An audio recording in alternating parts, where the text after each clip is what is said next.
I will tell you in the category, if I had to pick the most likely to least likely, and also the most important to me. The most important to me, George St. Pierre would be number one.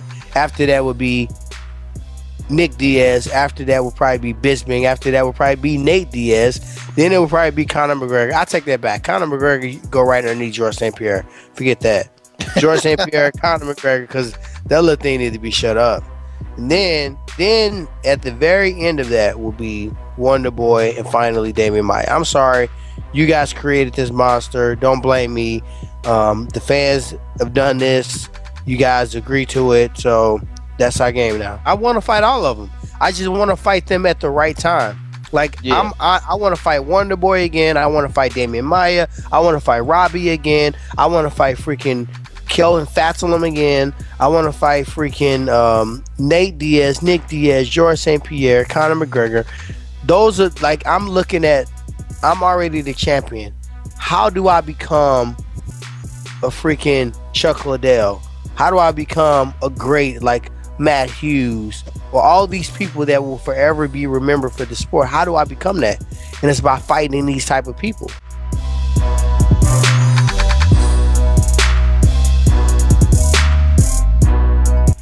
You know what? I need to sit down with, Dan and Sean and find out the biggest money fight for me.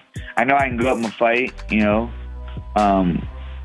with Jose Aldo. He has wins over my teammates. He's a legend. And I like to test his chin. I know I hit hard. I'm just getting started. I also know the biggest fight with Conor. I'd easily go up, but my homie, Nate Diaz choked him out. And, I can't believe he's pound number 2 on the list with, he got choked out. So there's a lot of fights for me. Conor too. Conor too. He knows that. I go up to 150 and catch weight with him. The Aldo go up to 45. I feel like I'm in the biggest draw. I'm the biggest fight for Conor in the division. You know what I mean? I'm a rising star. I'm a draw. I want to have that. I want the biggest money fight for me, and the biggest money fight. We're in this to get us all rich. Get us all paid. That's what I want to do.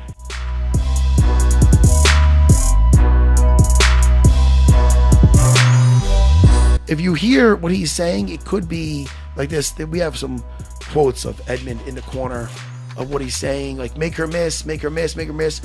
Make her miss, miss, miss. Ronda, make her miss. Hands up, catcher, please, head movement, good jab, move. Head up, head up, heads up. Head movement, head movement, head movement, head movement. Was there? Oh yeah. Move, clinch. There was he's yelling like to clinch. Clinch. But my thing is, there has to be level changes. There has to be different ways of getting A to B than just punching your way in. And there's things available to add into the arsenal. No. And Ronda's a loyal person. I'm not even saying just get away from the guy. I'm not saying that. But maybe you could bring somebody in. You could add stuff to it. You don't have to be if you feel like you're being disloyal. I know what that's like. I've been with Longo and Enzo all my career. Through ups and downs, and I was able to change with them. But you also, I do think though, if she's the only big name that is at that is training with him, that she's just got to go somewhere where there's other people.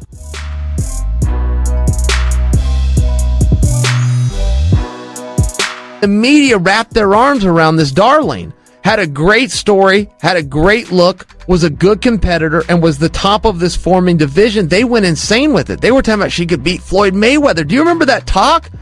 There was guys that were on board with that saying she could beat Floyd Mayweather. As absolutely insane as that statement is, Joel, that was only 14 months ago. There was then people saying in the media that she was the best female athlete in the world. Now, they completely overlooked somebody named Serena Williams, who has been in a competitive architecture tournament-style format in a sport that's been around for over 100 years. This was a media fixation based on marketability. To say that Ronda was the best female athlete in the world and put her in front of Serena Williams, which the list did. I bring Serena up because the list put Ronda 1, Serena 2. That is insane. And that's not a knock on Ronda.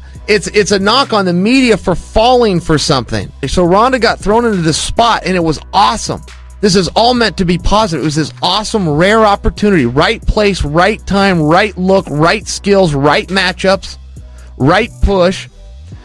And she absolutely had a heyday. She had fun on top of everything else. She had competitive success. She had financial success. She was able to spin that into endorsements, television appearance, interviews, movies. Everything was right, but it wasn't real. That's where things come off. It wasn't real. This wasn't actually based on skill. It was based on the media to this. The one thing that I didn't know, and I say this as a personal friend of Ronda, the one thing I didn't know is that she marked out for her own gimmick. I didn't know that Ronda looked at it any differently than what I just said, which was, hey, I was in the right place at the right time, and I'm going to ride this horse into the ground. I didn't realize that she was equating her self-worth to her performances in a sport, which she should not do.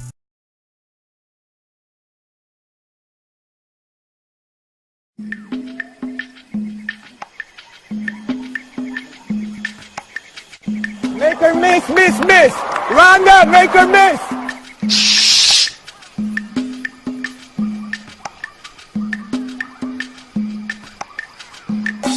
Head movement. Head movement. Head movement. Head movement.